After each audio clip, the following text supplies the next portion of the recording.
Welcome back. Today we're going to be writing a page in the Little Black Whiskey book dedicated to an institution in Irish whiskey. Well, at least the brand is anyway. We have with us a Powers whiskey, but not just any whiskey.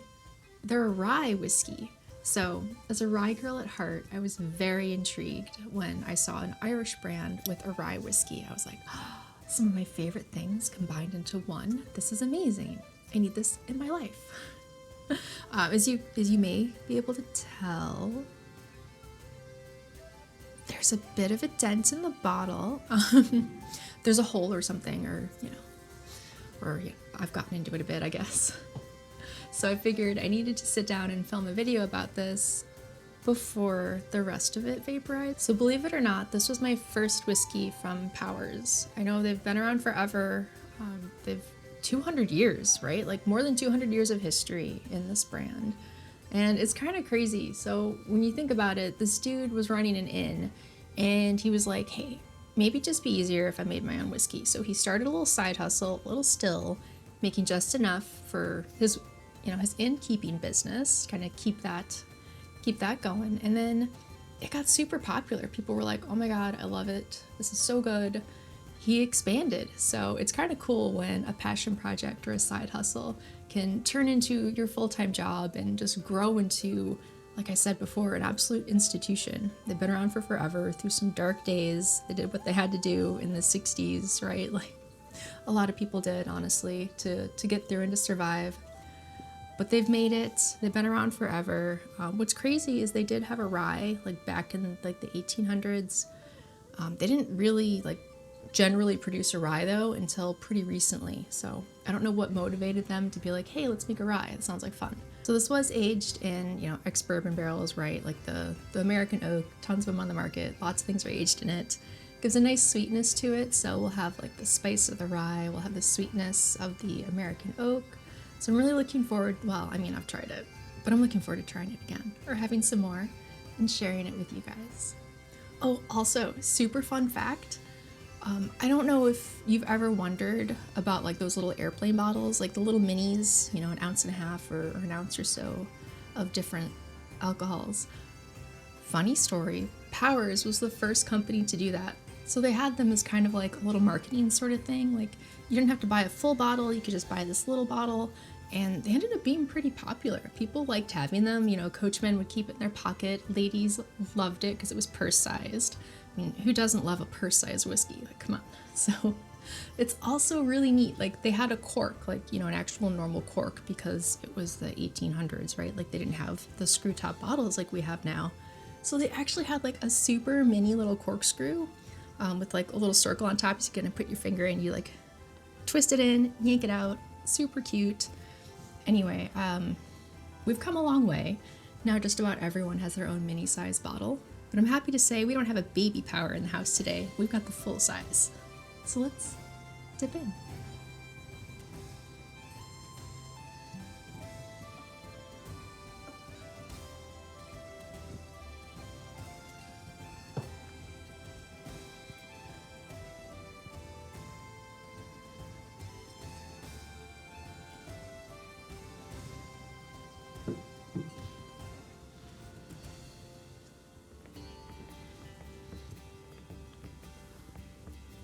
So I will say one of my favorite things about this whiskey is it just is so unexpected. I feel like there's a lot of different things going on with it.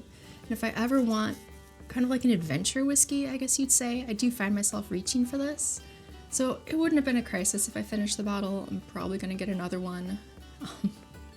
And we could have done a video at some point. Ooh, let me know if there's another Powers variety. Since this was my first, I would love to know what other either vintages or expressions from that line that you would recommend while we give this a moment to kind of open up and breathe. Because with most ryes, like there's that initial spiciness and kind of craziness. So I do like to give it a minute, swirl it around, sort of, pretend like it's a wine or something.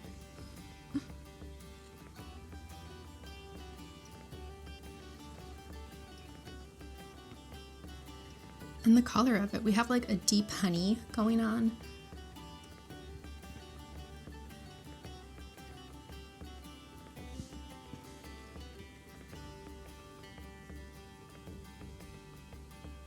There we go. So now we can get something, past the alcohol. It's so inviting. Like, it just seems like it's kind of sweet, it's fun. Now this is like a nostalgia thing for me. Anytime you get that like slight hint of, I think most people would probably call it banana. In my brain, it's like vanilla, banana goes straight to circus peanuts, but in like the best way. I do love that. So you have that kind of like vanilla, banana-y, circus peanut-y sort of fun smell in there. And then like obviously some orange notes. Yeah, there's just that kind of sweetness that you get on the nose. And then once you finally get a sip of it, it's just usually balanced out with the most wonderful spice. So it just has this like warming, comforting quality to it, sort of like fresh baked bread kind of does, where it's not super rich, like you didn't put butter on it or anything, but it's just that like soul satisfying kind of warmth to it. And again, you smell a lot of sweetness, but you don't really get a lot of that when you actually go to taste it. And then you do have that heat from the rye. I feel like there's so much going on with the flavor profile in here. You still have like the orange flavor that you do get on the nose, and then the sweetness isn't too honey. I mean, I think like we're going in more caramel territory with the flavor aspect of it, and that kind of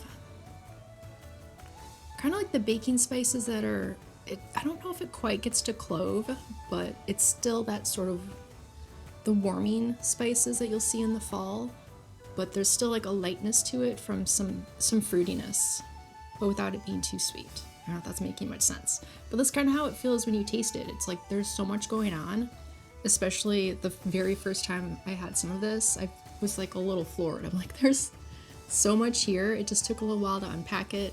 So if I ever feel like I want a whiskey that's out of the ordinary, something a little different, something a little more like lively on the palate, I do find myself reaching for this, especially when the weather's nice, because it isn't too warming, right? Like you're not going to have it and just feel that sensation all the way down. You do get it certainly in the mouth and you get the heat, but it doesn't linger for too long, so it makes it a nice refreshing kind of whiskey. Yeah, there's definitely that dried cherry with the orange, so it's just kind of like fruit salad, but it's not, I don't know how it isn't that sweet given how sweet it smells. So it's just an interesting kind of combination of things going on. And then the finish, I don't feel like there's too much craziness on the finish. It does sort of calm down. You're left with more of that like cherry flavor. The sweetness really fades. It's almost like it dries out your palate a little bit and kind of makes you want like another sip. It's also good at like kind of getting the saliva going. So a nice before dinner drink, right, is gonna get that going. A nice, aperitif is after dinner. A nice like appetizer, I guess, if whiskey were to be an appetizer. Which, let's be honest, it often is. But this is a nice like before a big meal, so this will help you out. Not that you need excuses, right, to have a beverage here and there. So one thing I haven't done with this yet is make a cocktail. I feel like with so much going on and without it having too much sweetness of its own and that kind of cherry characteristic, I really kind of want to try it in a Manhattan. I was looking around the website doing some of my research on this, and they did definitely have a Manhattan recipe on there for their rye. Very tempting. I do enjoy a rye Manhattan, but not every rye is really suited to be used in a cocktail. But I think this one would be, and there's enough left. We could do some experimentation. There's a little bit of summer left, so I think I'll probably finish this off, and then maybe next spring look into getting a bottle. It's at a great price point, so it's good for kind of an everyday sort of whiskey. Like you're not gonna sit here and think, oh, I don't know, does it really, that kind of an occasion when I can bust this out. But for spring, for summer, for something with a little more going on, and if you want to use it in a cocktail, let me know if you have. I'm really definitely trying it in a Manhattan. If there's any other ideas, I love ginger with the whiskey, right? And who doesn't? Maybe someone doesn't. But most people. My people, anyway. This is a judgment-free zone, so you can enjoy your whiskey however you want to. I know, like, these glasses are really good just to get a first impression. They really let you take in the aroma of the whiskey as you're having a sip of it. But if you're gonna add I guess you could add some water, but like you're not putting ice, you're not making a cocktail. So while I do use these for these tastings on the videos. I don't know. I think I don't know if I've really tried this with like ice or with water. I wonder how this would be cold. So yeah, there's many experiments to be had. But that's kind of where it fits in terms of my whiskey rotation. Is warm summer day, I want something a little more different, something a little character, right? Like something kind of crazy going on. Then I'll definitely reach for this. And I've been enjoying it. But yeah, let me know any of the other Powers whiskeys that I should try out. If you enjoyed our time here together today, please give this video a thumbs up and subscribe for some more content. I look forward to writing some more pages in the notebook. I'll see you guys in the next one.